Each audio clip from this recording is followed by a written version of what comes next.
Well, again, good evening, everybody. Welcome to the Superheroes for the Messianic Lifestyle broadcast. My name is Darryl Weinberg, and I am privileged to be your host tonight on the Messianic Lamb Network as we interview people who, as the title says, live the Messianic lifestyle and are example to others. We pray that this broadcast is an encouragement to you, knowing that there are many people out there who are walking this lifestyle and coming to the realization that God still wants his commandments kept. And it's a shock for some. So hearing the testimonies of other people is certainly a blessing to us. And tonight is no exception. We have the privilege of being able to interview someone who not only has been walking this lifestyle for a while, but also is going to be starting a brand new show next week. And actually, it's a double blessing because not only is she doing one show, but she's doing two in two different languages, one in English and one in Spanish, and maybe one in tongues. We don't know. But I would like to introduce everybody to Rebecca Cruz. Hi. Buenas noches, señora. ¿Cómo estás? Muy bien, gracias a Dios. Oh, sorry, that's well. That's the other broadcast. We'll refrain from that. So how you doing? I'm good. Amen. Excited about what's been happening and everything that God is doing, definitely. Yes, indeed. And a formal welcome to the Lamb family. We're delighted to have you. Thank you. And you were introduced to Lamb Network through another fairly newcomer, our very own Charlie Brown. Yes. Charlie has been a huge blessing in my life, and she introduced me to this network, so I'm very grateful. Yes. So you live in New Jersey, right? Yes, Central Jersey. Having flown through Newark Airport, I can give my condolences to you. Not as bad as LaGuardia and JFK, so I'm happy. Yes, indeed. And you've lived there pretty much your entire life, is that correct? Yes. I was born in Brooklyn, but then very early on, my parents moved to New Jersey, and then I've just grown up there. So. Okay.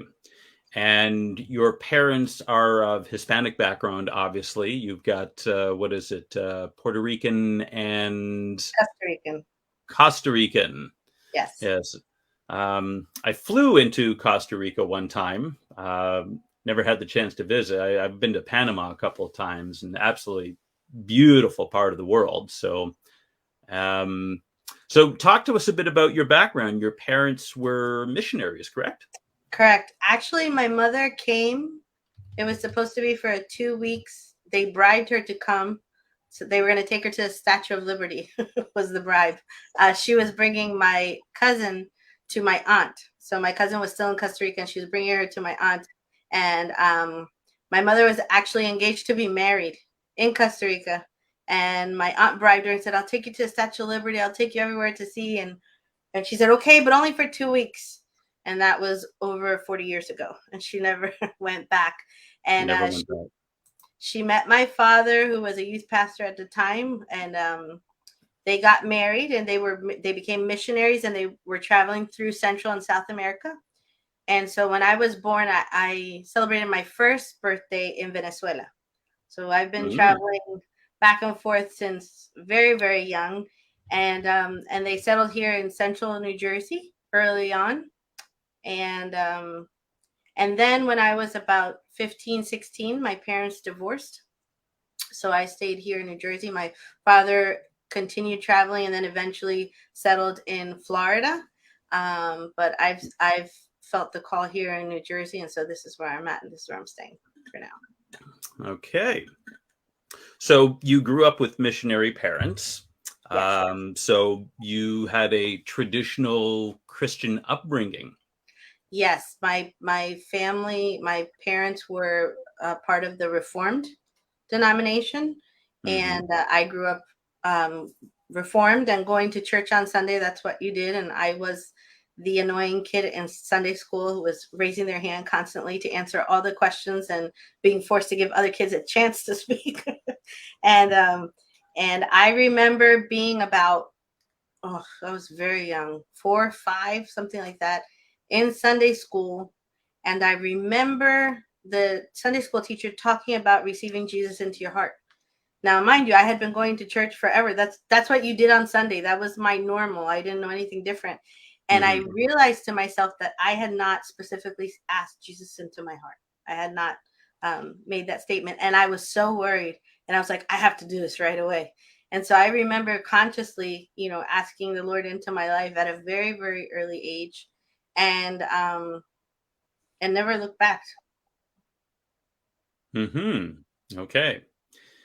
And so you were kind of bumping along, and you went through obviously the disruption of your parents' divorce. But when did you start making the transition to the Messianic lifestyle? Like, what happened there? So when my parents divorced, it was pretty traumatic because prior to that happening, we were kind of like this ideal little bubble. I didn't stray far from there. And so when that happened, I felt kind of like one of those buoys out in the ocean, just kind of bobbing around. And short time after that, my mother began a ministry with my uncle and my aunt in a barbershop, in my aunt's barbershop. And they started a ministry. And at first I didn't even want to go. I didn't want to really do anything religious, or I didn't want to go to church. I wasn't into it. But eventually I went, and eventually I came to realize that I could no longer depend on my parents' coattails of their faith for my own faith. And the Lord touched me during that time, and I started to kind of dig deeper and seek the Lord out. And I began my ministry in the music ministry. I was a worship leader, still am, in the same congregation, so almost 30 years. And then sometime into us having this new congregation, we had a family member that visited from Costa Rica who let us know that he had been doing some investigations and found out that we had Jewish roots. And so that was exciting, and that was new, and the Messianic aspect of the faith kind of came to the forefront, and it was so exciting for me. I know that there's people that have like different reactions to when they come to the Messianic aspects of the faith, but for me it was exciting because everything clicked all of a sudden, and everything I was hearing kind of began to fill in the mental lagoons and the gaps that I had in my faith. Right. I was that kid that absolutely loved Superbook and loved when they went back in time and were telling the stories. And I always said if I could go in any time in history, I would go back to biblical times because I thought it was so wonderful. But there were a lot of gaps in the faith that I had. And when I started kind of studying for myself and paying attention to sermons in church and actually kind of trying to digest what I was watching, what I was listening to, it began to make sense. And a lot of things just started to click. So for me, it was a relief. And it was just kind of an expansion of of the journey that I was already on. And I was super happy just to have found it. So your whole family kind of came to this realization all around the same time, I guess, right? The ones that were in the ministry, yes. So my aunt, my uncle, my mom, they were all kind of co-pastors and serving at that time. I was in the music ministry, and yeah, we just kind of all came to that realization at the same time, which was wonderful. Our congregation we just kind of started leading our congregation that way. And was there a lot of resistance? In the beginning, not so much, because I think this might happen to a lot of people that begin to understand the Messianic aspects of the faith. Is there's an excitement, it's something new, and there's a lot of outward showings. So learning about the kippah, learning about the shofar, learning about the tzitzits and the mezuzah, and all of these wonderful aspects that are more tangible and that are different and new, those are exciting. But when you start to really dig in deep and you start being confronted with ideologies and teachings and things that you've learned previously that you come to realize aren't so, do not adhere so much to the word of God as perhaps we thought, that's when the struggle happens. So when you start making different changes, such as honoring Shabbat and not celebrating Christmas and choosing to celebrate the feast and those different things, that's where kind of the rubber hits the road, and you definitely have some struggle there. So we definitely went through a period of adjustment and kind of wrestling. Well, as many people know, I've written a book on this very subject that's due to come out hopefully at the end of this month. And I address all of these issues. And what I say in the book is that the two most contentious issues that we run into when people start making this transition is the food that we eat and the days that we worship. Yes. Has that been your experience as well? The food, not so much. A little bit in the with Hispanic food, with Latino food, we have really, really good food. And one of the things that they make very well is pork. So when you grow up eating all those yummy, delicious things, it was a little bit of a struggle, but not that much. It wasn't really that big of a deal. That was easy to let go of. And as a matter of fact, even Christmas, and I'm speaking of myself, it wasn't really that hard to let go of, because actually, when you think about it, we have so many feasts and so many things going on during the year that you really don't even get a break. There's always something going on, or the anticipation of something going on. So that really wasn't an issue for me. I kind of leaned into that fairly quickly. My congregation, not so much. Well, and that's what I'm talking about. Like, for certain people who God really touches, you make, okay, well, that makes sense. I remember there was this young lady who I led to the Lord, and she was Portuguese background. So, one of the ways that people describe the Portuguese people is pork and cheese. I mean, the pork is in everything, and also a Latin background. And yet, because of her exploration of health issues, because she had a lot of health challenges, and so when she really began to delve into the food, she began to realize pork is absolutely terrible for you. Well, when I said that the Bible says you're not supposed to eat it, her response was, well, that makes total sense. Yeah.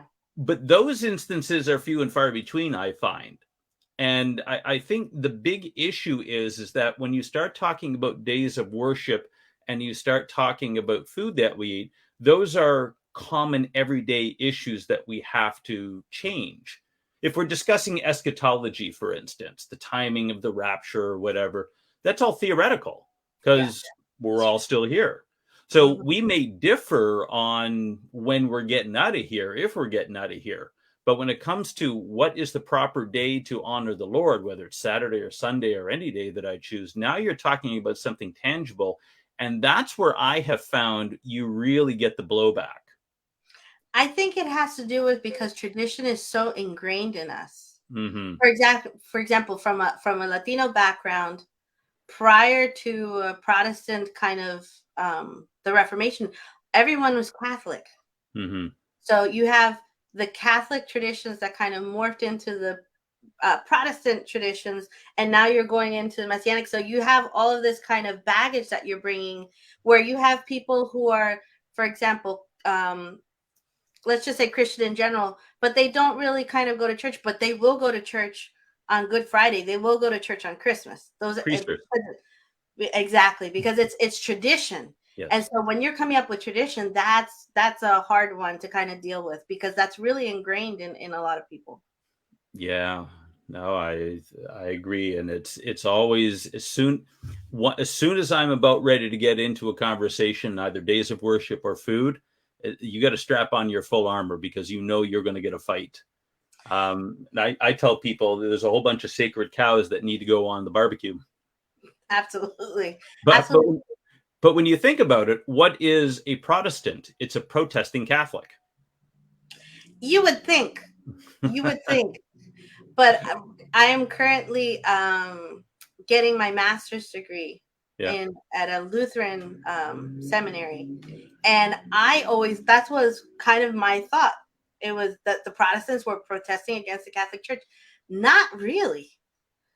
Not Well, really. that's what they're. I mean, Protestant is protest against the Catholic Church, but But it Luther was was very selective about what he protested against. exactly. It had more to do with the leadership and the Pope than And the their indulgences, ideology and than anything else. And so yeah, when you come to see, you're like, wait a minute, they're not so different. It's different. not so no. So that's what I mean. Like the traditions that they've kind of just they have a different name, they have a different face, but it's still kind of the same kind of thing that's coming, down the line. So when you're confronted with it, it's definitely a challenge. I Definitely. used I used to have breakfast with a Baptist. I mean, we're talking about dyed-in-the-wool Southern boy. Even though he grew up in Ontario here, he was born in Ontario, but he grew up in Texas, so he had the drawl and everything else. And I remember having breakfast with him one day, and Baptists love to tell us that, oh, they don't come out of the Catholic tradition. They have a line going right back to the Apostolic Assembly. Mhm. And I said, oh, so then why is it you worship like the Catholics? I didn't get an answer as he's digging into his, pork sausages for breakfast there. And it's hard because Yeah. I believe that God has to reveal that aspect to a person. To Yep. break tradition, it has to come directly from God. So it's not even, to be honest with you personally, it's not even something that I'll discuss or something that I'll even take on. If somebody has questions, I'm all for discussion or anything, but to kind of come at somebody and say, no, this, it really has to come from God. Yeah. Because if not, you're going to hit a brick wall repeatedly. Yeah. You'll see my head is somewhat a different shape than most people. Yeah. So okay. So you've now embraced this new lifestyle, and your congregation is going in a new direction. What kind of happened after that? What was, what once it's new and it's exciting, but then when you kind of got into the routine of it, you began to find out that there were some other challenges there. So what happened next? I think that throughout the years, because we've been doing this for over 20 years now. So Mm-hmm. I think that throughout the years, you kind of go through stages. And the more you kind of dig into the word, and especially looking at through a Hebraic perspective, you come to realize that it's very practical. Mm. And it will kind of put its thumb literally right on the wound of all the things that you think are right or that are not, or how you should do something or this or that. And it kind of it'll just press in there and kind of confront you constantly. And Mm. so I think as time has passed, I've learned that I think there's a good reason why we have two ears and one mouth, because we really need to listen and we really need to study and we really need to go back to the word before we open our mouth and kind of give our 2 cents on anything, you know? So Yeah. I think it just makes me kind of want to study more and kind of just want to learn more. The Yep. more I learn, the more I realize I don't know. And I have to keep learning. Uh, that's usually the way that God works. Yeah. It's the people who don't know much think that they know a lot. And good luck to them. All right. So now you ended up getting married, and you have one son, correct? One son, Isaac David. All right. And he is how old now? 21? He's going to be 21 in December. Okay, so he's 20 now. And what's he up to? So he is in college right now, and he's finishing up a degree to be a mechanic. That's Mm-hmm. what he wants to do. So it's funny because when he was born, um, he had to stay in the hospital a little bit longer. I gave birth at 8 months because the doctors induced labor and said it's doing more damage to have him in your womb than to take him out. So we're going to take him out, and so he had to stay a little bit. And when he was in the hospital in the NICU, we were having a conference in our church. And Hmm. when I left the church, when I left the hospital, my dad came to pick me up from the hospital because my ex-husband at the time was managing the controls at church for the sound system and all this kind of stuff, whatever. So my dad came and picked me up, and the first thing I did was go to church, which now looking at it, I was pretty crazy, but and I was just so happy to kind of go to church to present him, to say, look, look at what God did, and I'm Yeah. so happy he was healthy. And so Wow. everything has always been going, church is kind of like the center for me. And and he's never celebrated a Christmas. He's never celebrated an Easter. He's never celebrated, um, and I tried to raise him, in the faith but one of the things was when we presented him completely knowing that he was in God's hands. And as a matter of fact, I had the names for my supposed children that I was going to have one day from the time I was very, very young. And when I got pregnant with him, the name was completely different. And it was Isaac David. And it was Isaac because it meant happiness and laughter, and David because it meant my beloved, that he was wanted and that he was desired. And so I knew that God had a purpose with him, but I've never wanted to force anything on him. Mm-hmm. And so I've always, when I was younger, the story that I'm told is that my dad stood at the window and he's like, she's going to be an astronaut. No, she's going to be a lawyer. No, she's going to be a doctor. No, she's going to, and there were really big expectations on my shoulders from very early on. And that was a little bit hard for me to handle. And so I never really wanted to do that with Isaac, but I always knew that his purpose was in God. And so recently there was a word spoken over him that said, don't listen to what he says. He's going to say he wants to do this. He wants to do that. I have a plan for him, and he's in my hands, and I'm all over this. Don't worry. So it's funny because I was last Friday when we were in service, I sat up front because I had to teach that night with my mom who was teaching. And right before the service started, there were no other seats. So my son sat next to me in front of the camera and stuff like that. And he said, and he looks at me and he goes, so is this going to be you and me? And I said, and I went like this, and I looked at him. He's like, no, I'm just kidding. I'm just kidding. No, this is not happening. This is not happening. Like, and he was so adamant. And how old was he? This was just last week. Oh, last week. So he said, oh, I'm just kidding. I'm just kidding. No. That's never going to happen. That's never going to happen. And I looked at him. I said, Isaac, the only thing I'm going to say to you is it came out of your mouth and not mine. And I'm just going to leave it there. And God heard it. That's all I'm going to say. So I'm just waiting for the day that God kind of reveals to him what direction he wants him to go in and what God has for him. That's why I tell God, never send me to minister in Hawaii ever. I don't want to. Exactly. I think he's on to you. Try to pull one over God, right? Yeah. Niagara Falls isn't so bad. No. It was beautiful. I was there a couple of years ago. I liked it. Yeah. So, okay. Now you've experienced some difficulty, in the journey. You mentioned that your husband is your ex-husband. Yes. And, how did that shape your faith journey? I mean, it's something that we don't really like to talk about, I think, but it's a reality sometimes we have to deal with. And, I think the Bible is pretty clear that this is something that happens. So, if you don't mind, walk us through that. Well, just a little bit before that, when I started in the music ministry, I started in the music ministry because my uncle asked me if I could play the piano in church because they didn't have any musicians, didn't have anything. They were just starting. And so you kind of feel like obligated, Yeah. Okay. But the only piano that I knew was more classical and kind of reading piano music. Sight reading. And doing that and accompanying somebody who's singing on the fly are like two completely different things.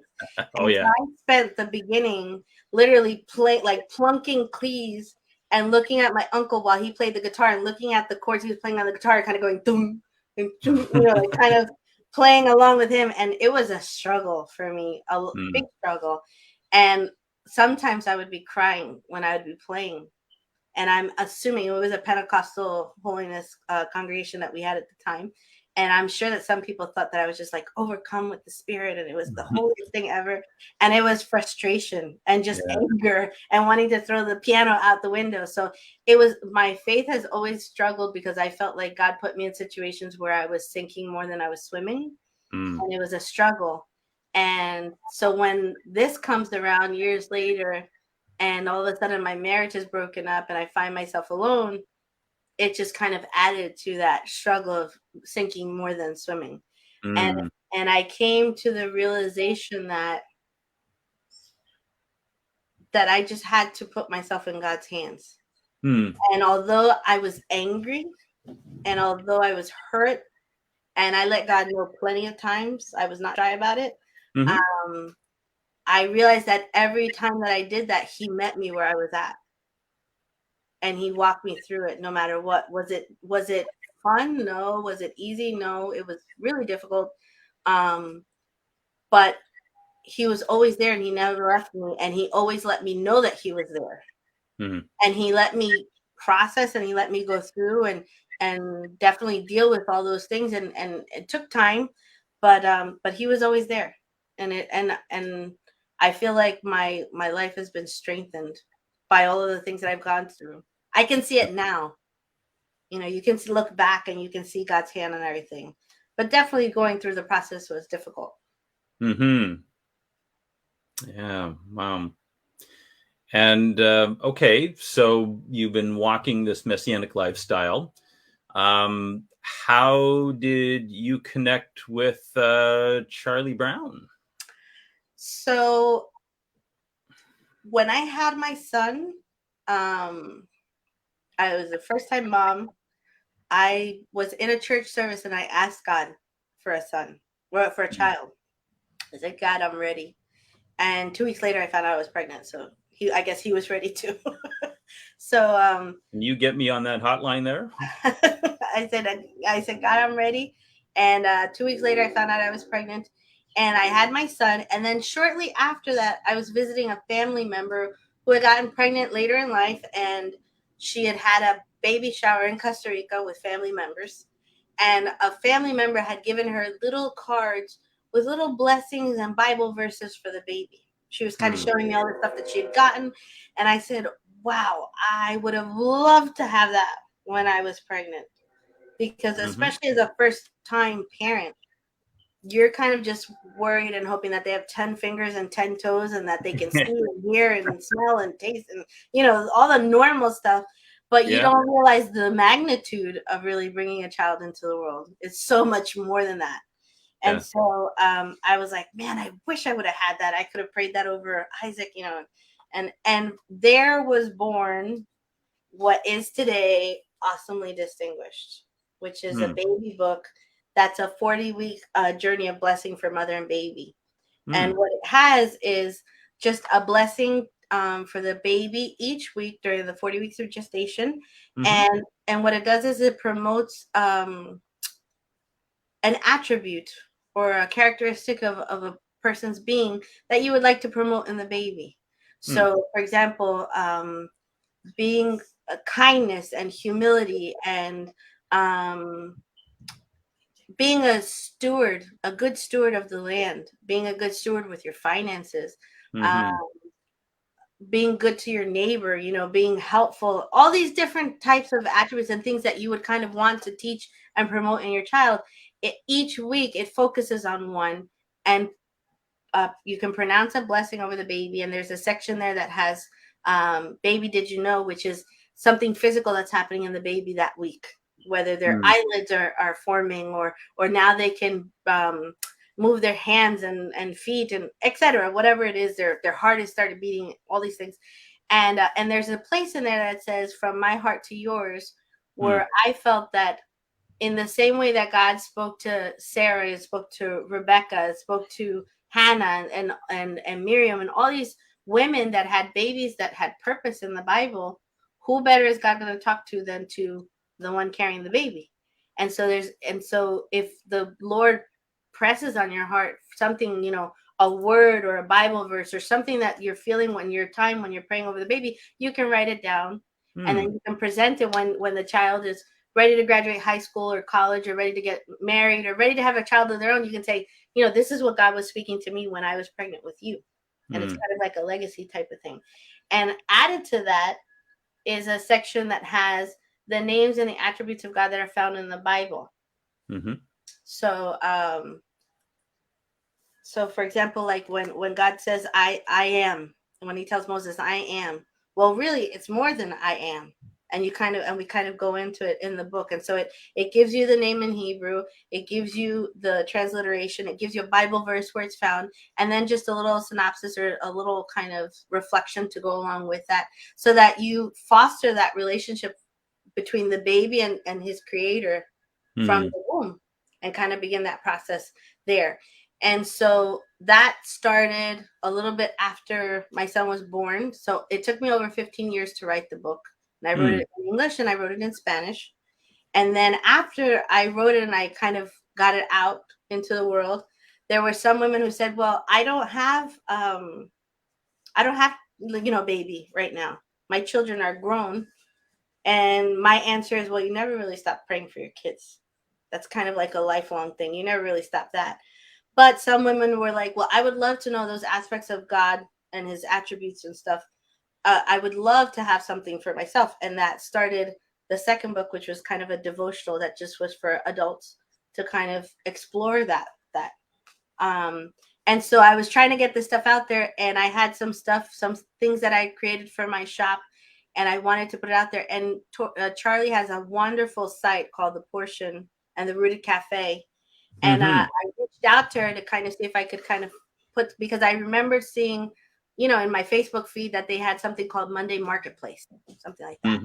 And I said, it's not Monday and it's not this and it's not that, but I have some stuff that I would really like to get in people's hands before Passover. Is there any way that I could put something out there? And I sent her my link to my web address, and I sent her the video I had made as a promo. And after seeing it, she said, I want to interview. I want to talk to you. And we kind of just hit it off. And I've been helping her out on The Portion on Fridays. I've helped her here with the practical portion. And she's just been such a wonderful, wonderful connection that I've made in this time. She's super supportive and just has a wonderful spirit, a helpful spirit. So that's been great. Yeah, Charlie's a big mother hen to a lot of people. Absolutely. I told her, I said, I think your gift is kind of like facilitator, kind of like moving the pieces and making connections and all that kind of stuff. I said, I think that's where you kind of shine. She said, absolutely. No, you can tell. And she was after Mark Smith, the founder of Lamb Radio. She was my first interview, and wasn't enough time. Yeah, sometimes you get into these interviews and you're struggling to get through it. Not with Charlie. We could have gone on for probably another hour with because there's just so much enthusiasm. So she's been a big influence on you, and that's great.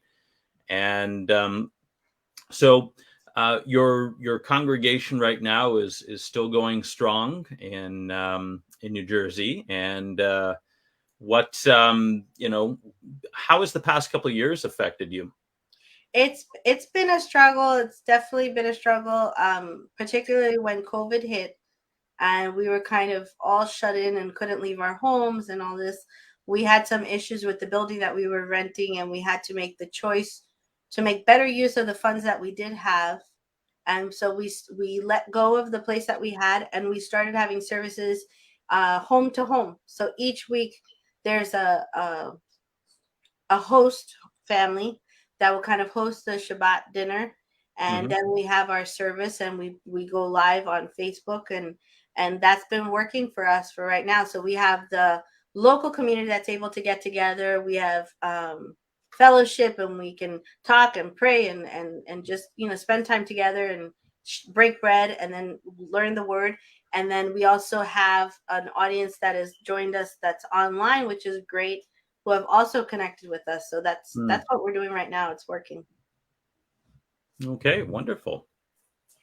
So you have a new show that, as I mentioned, is starting on the Lamb Network next week, I believe, correct? Tomorrow. Oh, it starts tomorrow. It starts tomorrow. Oh, okay. So what is the name of the show? The name of the show is Establishing His Name, Exploring the Width and Depth of God's Character. Okay. And so we're just going to be touching on those different attributes that are found in these wonderful names that are in the word that you don't necessarily see if you're reading an English translation. But if you go back into the Hebrew, you can see it, and it points to different aspects of God's character, which helps us to be able to identify with him and to realize that in whatever situation we're in, he can meet us in that need. because he is the God of that. And so what time is the show going to be at? Noon.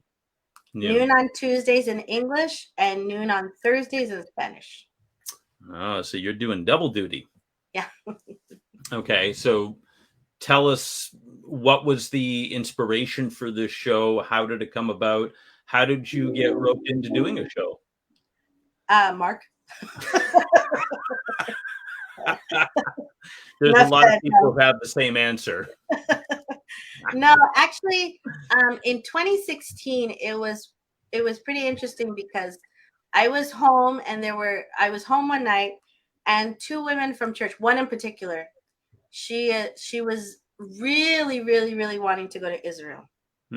And my mom's been there about 17 times, so she's been there plenty of times. I've been there now about 5 or 6 now, but at the time, she really wanted to go to Israel, and she sends me, my mother and I, a message late at night, and she's like, I just found this package, and it was about $1,000 or $1,100, airfare, hotel, and car included with breakfast.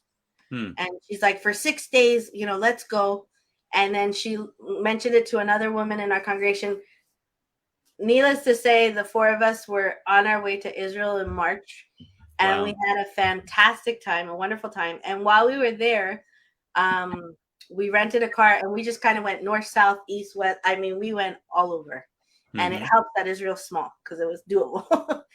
So we were driving around, and I was looking for music while we were, because especially if we were going from Jerusalem to Eilat. That's a hike, and we were looking for music.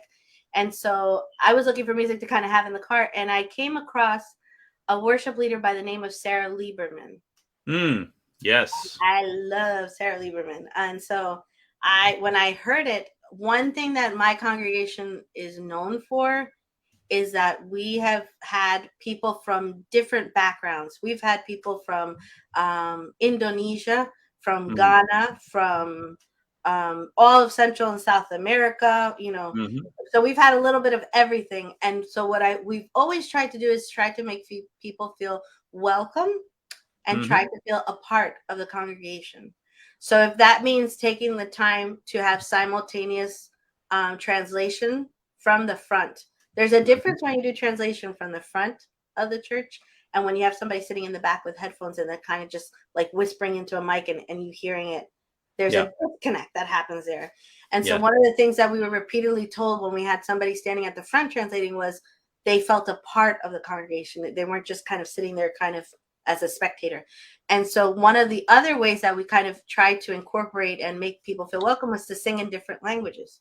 So we've sung in French and Italian, English and Spanish and Hebrew. So I was always looking for new material, being the worship leader, always looking for new material. So when I came across Sarah's stuff, I was super excited because I was kind of going through a music desert, and Sarah's stuff was just fantastic. And so obviously, the way everybody does nowadays, you cyber stalk the person and you want to know all about them. You look at their Facebook and their Instagram and if they have a webpage. And I was just kind of going on. And she, at the time, was hosting a program for the summer where you could go for 12 weeks to go be in Israel and study and be a part of this worship program. It's called Ascend. And she was saying that people could apply and there was a possibility to get a scholarship. And so I said to my mom, do you think I should apply? And she's like, yeah, why not? Go ahead, do it. And so I applied when we got back in March that year, and it was to leave in May. And I was selected to get the scholarship. Oh, wow. And so I was able to, I left in May and came back in August. And it was hard. My son had to stay with my mom for that time. It was definitely an adjustment period. But it was one of the few times that I've ever felt like I was supposed to be in a certain space at a certain time with a purpose. And when I got there, it was not at all what I thought it was going to be, in a good way, but it was not at all and it was basically God smacking me in the face for 3 months straight. 3 months straight. 3 months straight. 3 months straight. And one of the friends that I made there last year, the year before, came to visit me. And I said, that was the hardest time, that I've ever had in my life. And he was like, really? I would have never known. He was like, you were such a support for me. And it always felt like you were so happy and you were like, had it all together. And I was like, I would cry to my mother every day and be like, I want to go home. I don't want to be here. I want to go home. And it was definitely an experience. And it was a big, there was definitely a change that happened after that. And so searching and searching God more and kind of trying to connect more with God brought me to the realization that we need to have people sharing their experience and sharing what they know. For a long time, I kind of felt like I was not in a place to do it because I didn't know enough. Right. And what I feel like God has been teaching me and showing me is that you just have to know a little bit more than the person that's behind you. And you just kind of have to point them in the right direction. So if we have a spirit of kind of unity and of trust and of wanting to share and wanting to grow together and kind of wanting to help each other out, that's what he's looking for.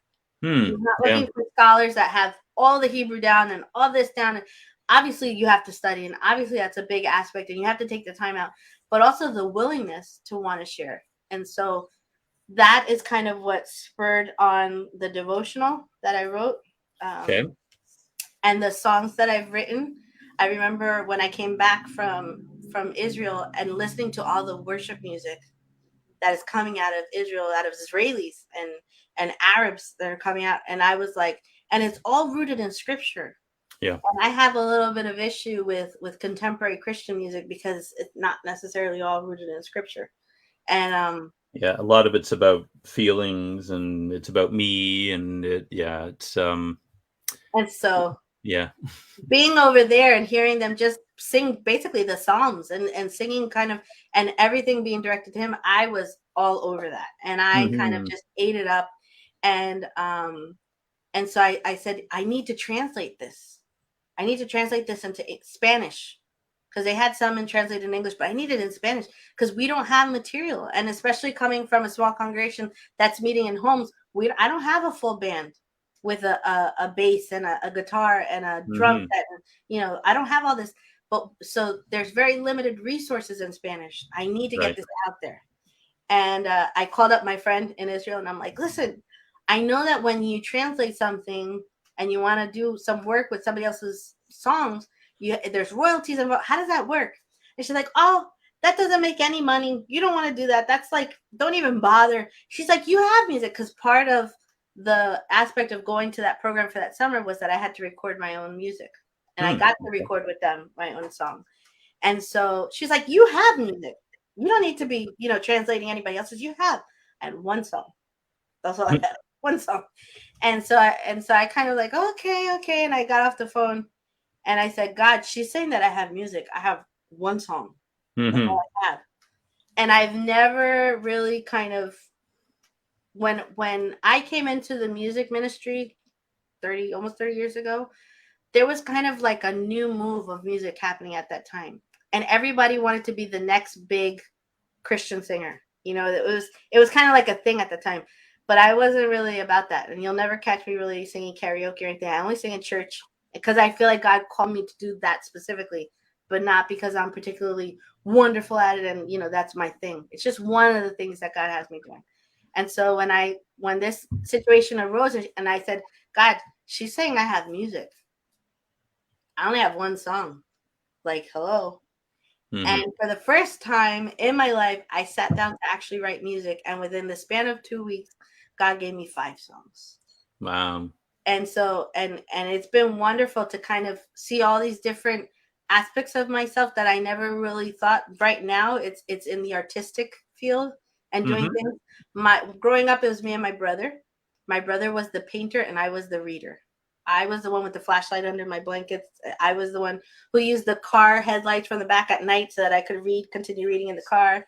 And so, so I never really kind of delved in that aspect of the artistic things. And now I'm doing it and I'm having so much fun and enjoying. So seeing God kind of open up all these new doors and these different things, I've just been enjoying it so much. And that's kind of, all of those things together have kind of led me to where I am now. It's just realizing that God is involved in all the areas of our life, and in every aspect of our life, he's there and present. And when we have a difficulty, he's the God who sees us. You know, Roy, he's the one who sees us. He sees us where we're at, and he sees us with our struggles, and he walks with us as we kind of journey through life and journey through those different issues. And so that's kind of been the base and the focus of what this new show is just helping people see him in our everyday life. It's so important, because a lot of what I have found anyway in over 20 years of ministry is that even though you can be surrounded by people, you can feel very alone. Absolutely. And I think a lot of that has to do with the fact that we've gotten away from our community approach. Now, I lived in Mexico for a while, and I saw much more emphasis on family and community down in Latin America than we see in North America. North America is a bastion of individual, especially in the United States. It's a little less prevalent in Canada, but not much. I mean, we just have different nuances of it. But this whole idea of, as one pastor so eloquently put it, it's the John Wayne gospel. You know, the lone cowboy, the individual kind of, you know, go it alone type thing, and that was never meant to be. I've said many times, the most ridiculous advertisement I ever saw for the U.S. Armed Forces was an army of one. I don't know if you remember that. Probably back in like the 90s or something like that. You can be an army of one. Thinking, armies of one get killed quick. I mean, they don't last long. And this is kind of what's permeated within churchianity today, that we have this, you know, you gather for events, but you don't do life together. And what I see in Acts chapter 2 is that they had all things in common.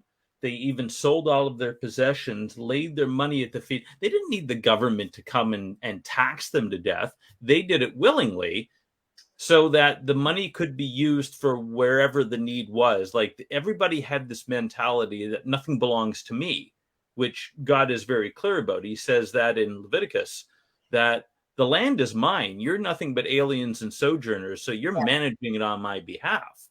And I think we've gotten away from a lot of that within North American Christianity, and this whole prosperity that we've been chasing after has really done a lot of damage to people. And so when COVID hit a couple of years ago, and all of a sudden the machine kind of came to a grinding halt, everybody was lost. It was like, what do we do now?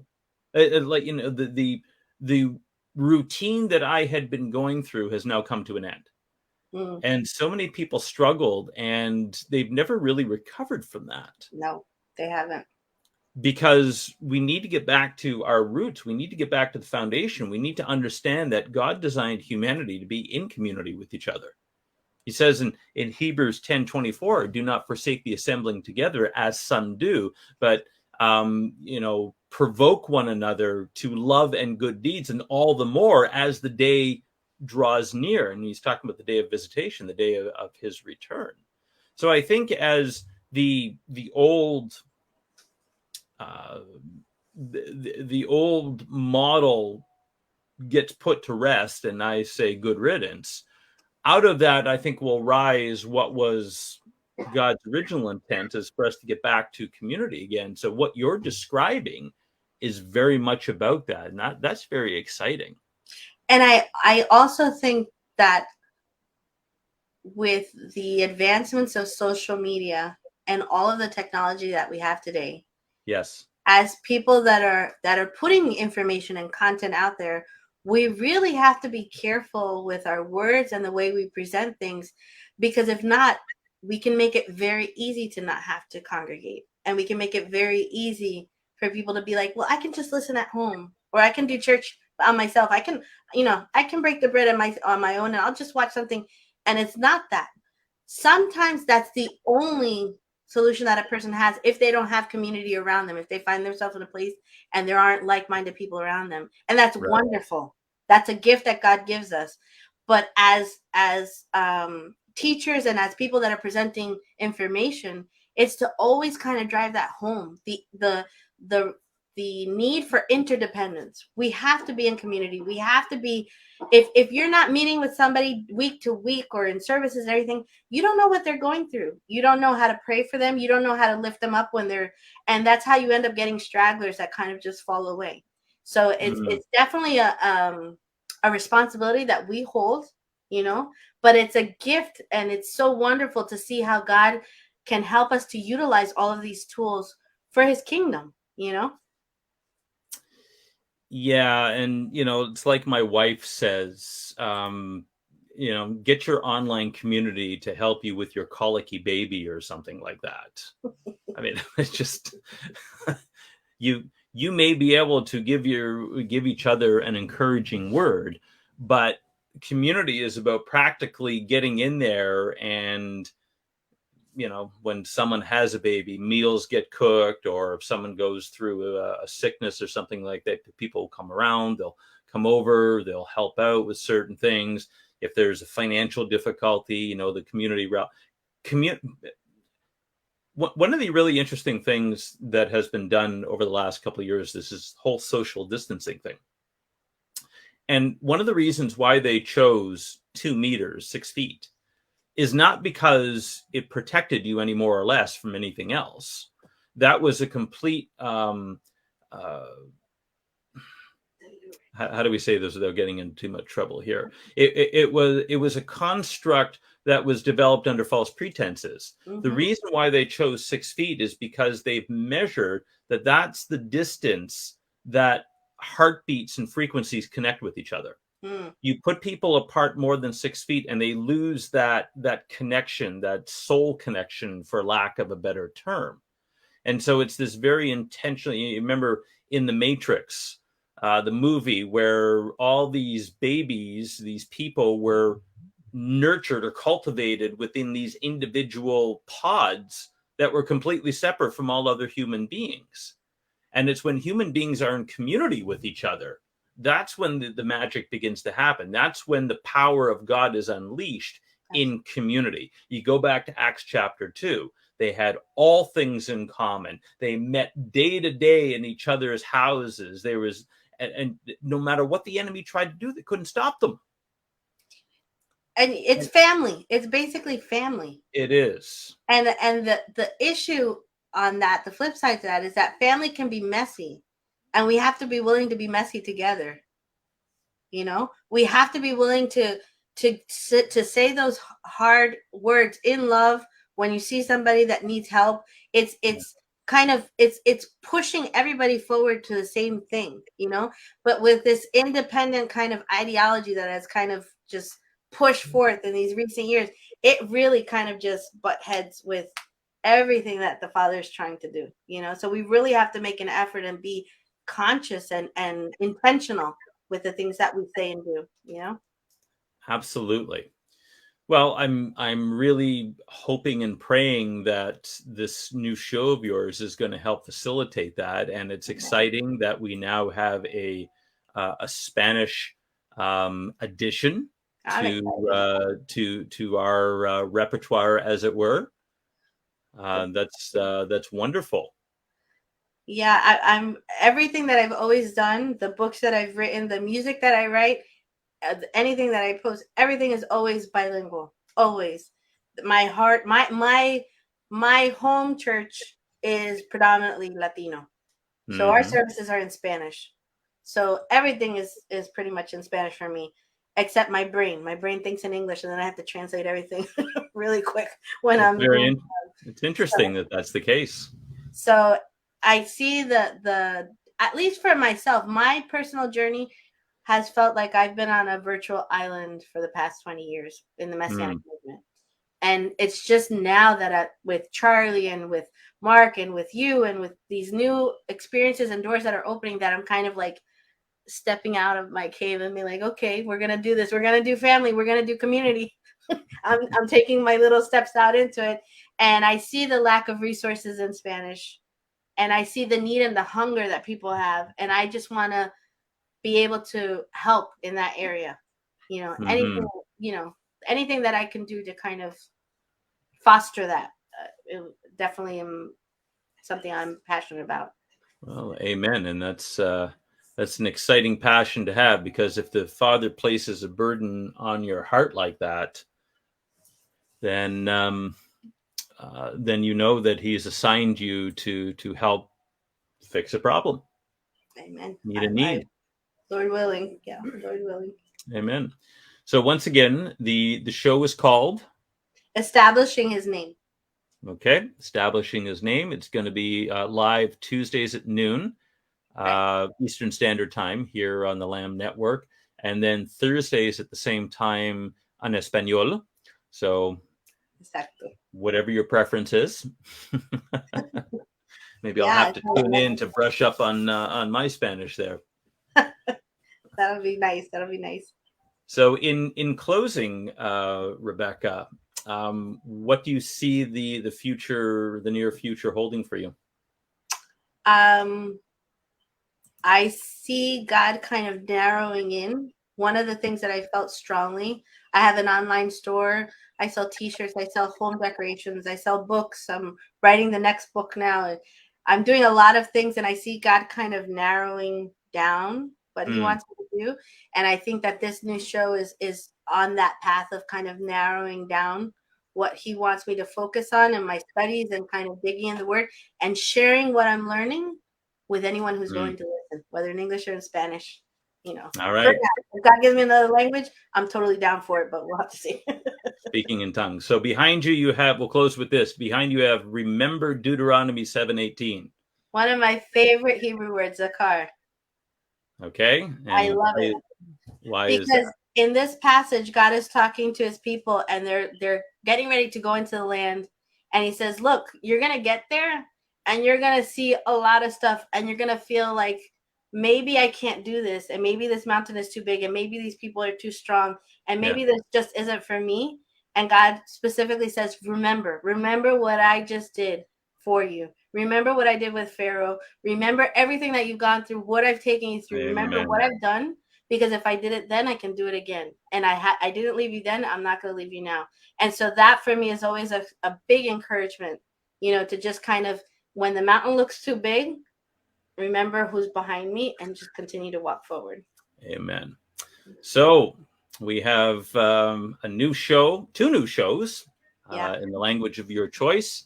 And Rebecca, thank you so much for joining us tonight. It's been a real treat to hear your story, and I trust this has been an encouragement for everybody.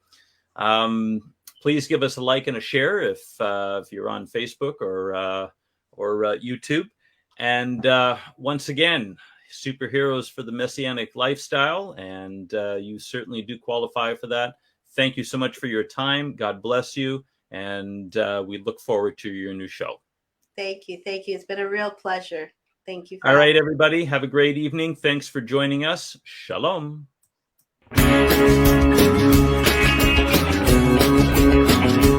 We are richly blessed to bring you what we believe is the fullest, most diverse, yet up-to-date progressive teachings, discussion, and prayer programming you can find anywhere on this planet. Be sure to take the tour of the MessianicLambRadio.com website. I'm Susan Hoogie, thanking you for joining us on the Messianic Lamb Video Network.